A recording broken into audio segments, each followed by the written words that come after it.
দুজনে সকাল সকাল খেলনা বাটি নিয়ে আমার বিছানার উপরে বসে পড়েছে, সব খেলনা ছড়ানো। এই দুষ্টুর খাবারটা, খাবার খেতে হবে তো একটু। কেন খাবার না খেলে তো কার কার খেলা করা যাবে না। মনে পড়ছে বলো তো, এইভাবে খেলনা ছড়িয়ে ছিটিয়ে কত রকমের খেলা ছোটোবেলায় করেছি। অবশ্য আমাদের সময় ওই আঁচা কুটির, পুরনো হাঁড়ি কুড়ি, ছোট ছোট মাটির হাঁড়ি, সেই সমস্ত জিনিস নিয়ে আমাদের খেলাধুলো চলতো। এই সমস্ত খেলনা প্লাস্টিকের কিংবা এত রকম নানা রকম বাহারের খেলনা কিন্তু কমই ছিল। তো ওই সময় আমাদের ওইগুলো আমাদের কাছে অনেক প্রিয় ছিল, আর এখন এদের কাছে এইগুলো। তো যাই হোক, সকালবেলা দেখতেই পাচ্ছ দুজন বসে পড়েছে খেলনাবাটি নিয়ে, আর সেই কারণেই খাওয়া দাওয়ার আজকে মুড নেই। তো জিজ্ঞেস করলাম যে খাবার তো খেতে হবে, বলছে না মা আমি খাবো না। তো যথারীতি একটু জোরপূর্বক করে খাওয়ানোর চেষ্টা। তো পিপিও ভয় দিয়েছে যে তাড়াতাড়ি খেলা করো, মানে খেয়ে নাও তারপরে আমরা খেলা করব। যাই হোক, অনেক কথা বলে তারপরে যাই হোক গুড গার্ল হয়ে গেল। তারপরে তো একটু খেলো। তো প্রতিদিন ওই ফোন না দেখলে এবারে খেতেই চায় না, কিন্তু আজকে পিপি এসেছে আর খেলা করতে করতে একটু ব্যস্ত, তাই ফোন আর চাইনি যে ফোন দাও। তো ওই দাঁড়িয়ে দাঁড়িয়েই একটু খাইয়ে দিয়ে গেলাম। আর সকালবেলা আমার কিন্তু স্নান পুজো সমস্ত কিছু কমপ্লিট হয়ে গেছে। তো যাই হোক, হ্যালো এভরিওয়ান, গুড মর্নিং। কেমন আছো তোমরা সবাই? আশা করি সবাই খুব ভালো আছো। নতুন দিন নতুন সকালে আমি টিনা, আমার এই ভিলেজ হাউসওয়াইফ চ্যানেলে তোমাদেরকে অনেক অনেক স্বাগত। তো এদিকে খাওয়ানো পর্ব চলছে, আর ওদিকে মাথার মধ্যে ঘুরছে যে রান্নাঘরে কখন যাব, কারণ রান্না করতে বেশ খানিকটা বেলা হয়ে যাচ্ছে। আর আজকে একটু অন্যরকম আর কি ভিডিও শুরু করতে চেয়েছিলাম, কারণ সকালে ছাদে গিয়ে অনেক কাজ করেছি, কিন্তু সেগুলো আর হয়ে ওঠেনি, কারণ ওই সকালবেলায় ফোন সেট করে ভিডিও করতে গেলে অনেক দেরি হয়ে যায়। তো এমনিতে কাজ করতে গিয়ে তো দেরি হয়েছেই, আর ফোনের ব্যাপারটা থাকলে একটু তো দেরি হয়, কারণ ফোন ধরে দেয়া তো ব্যাপার নেই, সব নিজেকেই করতে হয় সেই কারণে। তো যাই হোক, কথা বলতে বলতে দেখো মিঠির খাওয়া দাওয়া চলছে, আর ওই কথা বলতে বলতে অনেক কিছু বলে বলেই খাওয়া দাওয়া শুরু হলো, কিন্তু ওই একটুখানি খেয়ে তারপরে তো না। আর একবার যদি বলে দেয় যে খাবো না, তাহলে কারোর সাধ্য নেই ওটাকেও জোর করে খাওয়ানোর। আর যেটা তুমি দিতে চাইবে না, তখন যদি বলে যে আমি খাবো, তখন না দিলেও তখন সেটা দিতেই হবে। এই হচ্ছে আমাদের বাচ্চাদের সমস্যা।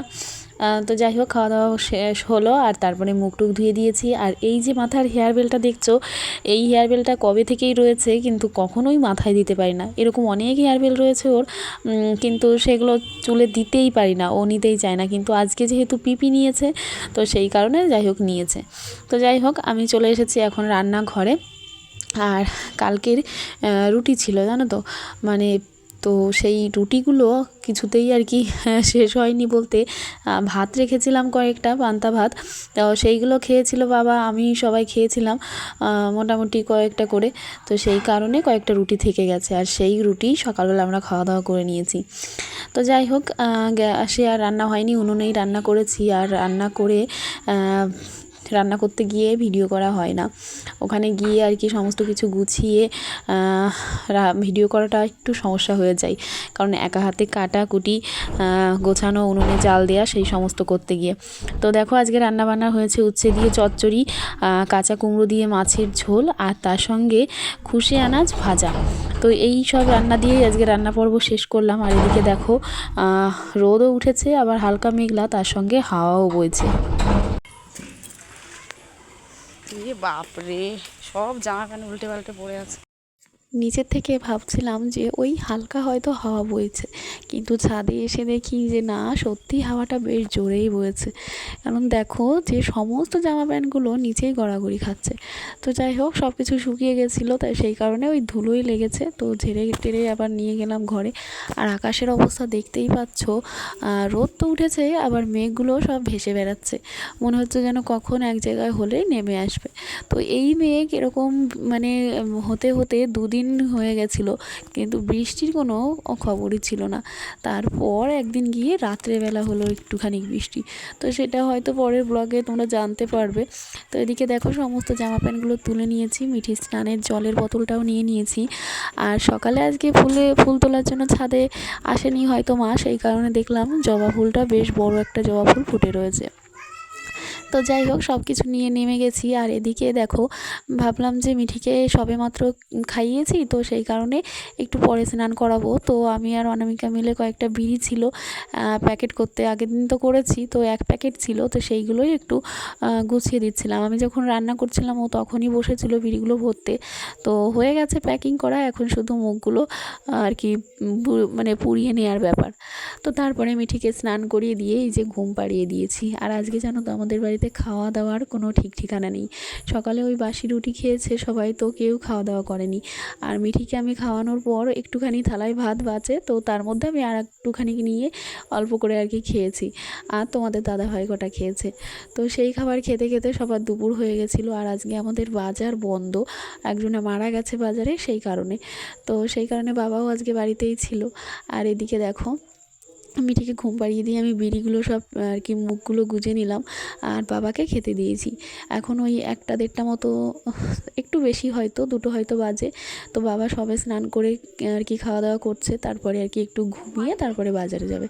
আর তোমাদের দাদাভাই স্নান করে চলে গেছে বাজারে, কারণ ওই দুপুর থেকে বাজার খোলা। তো এইদিকে দেখো আমার দুষ্টুটা ঘুম দিয়ে উঠেছে এখন, আর উঠে তো কত রকমের কথাও চলতেই থাকে, আর সেগুলো শেষ নেই। আর আজকে শ্যাম্পু করেছে মাথায়, তো চুলগুলো একদম বেশ সুন্দর আর কি ফুলে আছে। তো ওর কাছে জিজ্ঞেস করলে বলে দেখো মা, আমার চুলে কত সুন্দর গন্ধ, শ্যাম্পুর গন্ধ বেরোচ্ছে। তো এই হচ্ছে ব্যাপার। তো ওর খুনসুটি কথাবার্তা কত রকমের মানে দিনভরে শুনতে হয়।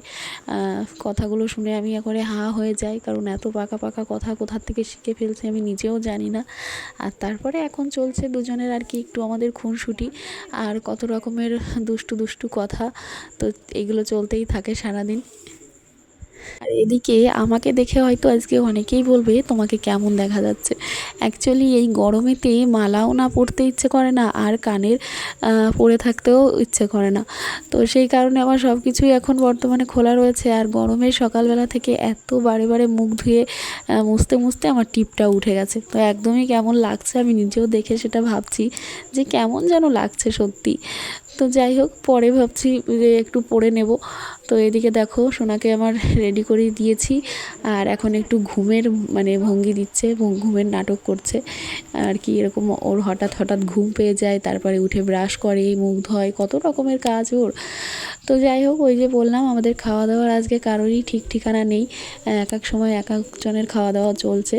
তো বাবাকে খেতে দেওয়ার পরে আমি কাজ করছিলাম, তারপরে অনামিকা আর মা খেলো, কারণ ওরা সকালবেলা ওই রুটি খাওয়ার পর ভাত খায়নি। আর আমি আবার সকালে রুটি খাওয়ার পর মিঠির থালায় কটা খেয়েছিলাম, সেই কারণে আমার আবার তখন খিদে পাইনি। তো সেই কারণে এখন আমি আবার একটুখানি খেয়ে নিচ্ছি। তো এইরকম করেই চলছে। তার মাঝখানে আর কি দেবাশিস খাওয়া দাওয়া চললো, দেবাশিসের। তো মানুষ 5জন 6জন আর 7জন, কিন্তু খাওয়া দাওয়া আজকে সারাদিন ধরে এরকমভাবেই চলছে। তো যাই হোক, খাওয়া দাওয়ার পরে আমি একটু জল ভর্তি করব, সেই কারণে জলের বালতি পেতে রেখে সিঁড়ির ওপরে বসেছিলাম। আর তোমাদের দাদাভাই ভাত খাচ্ছে আর টিভি দেখছে। আর এদিকে বসেই দেখি কয়েক ফোঁটা বৃষ্টি পড়া শুরু হয়ে গেল। এই হচ্ছে বৃষ্টির নমুনা, এত মেঘ হচ্ছে, এত কিছু হচ্ছে, কিন্তু বৃষ্টির খোঁজ নেই। এরকম 1 ফোঁটা 2 ফোঁটা হয়ে বন্ধ হয়ে যাচ্ছে। তো যাই হোক, দেখো জল নিতে এসে জলের কোনো খোঁজ নেই। তো সবার কলেই অফ, শুধু কাকিদের কলে এসেছে। আর এখানে দেখো মামি, আমি, অনামিকা দাঁড়িয়ে দাঁড়িয়ে এই বলা বলি করছিলাম যে মেঘ হচ্ছে কিন্তু বৃষ্টি হচ্ছে না, আবার আমাদের কলেও ঠিক করে জল আসছে না। আর প্রতিদিনের এই নিয়ম যে এই বিকালবেলা হলেই এরকম মেঘ হচ্ছে, কিন্তু বৃষ্টির কোনো খোঁজ নেই।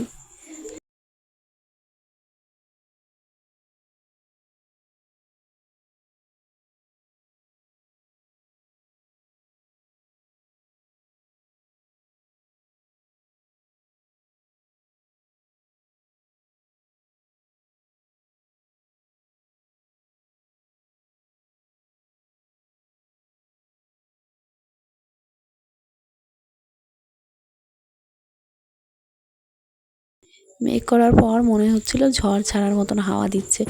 তো আর কি বাইরে দাঁড়িয়েছিলাম, আর আমাদের কলে এত সময় দাঁড়িয়ে থেকেও জল আসলো না।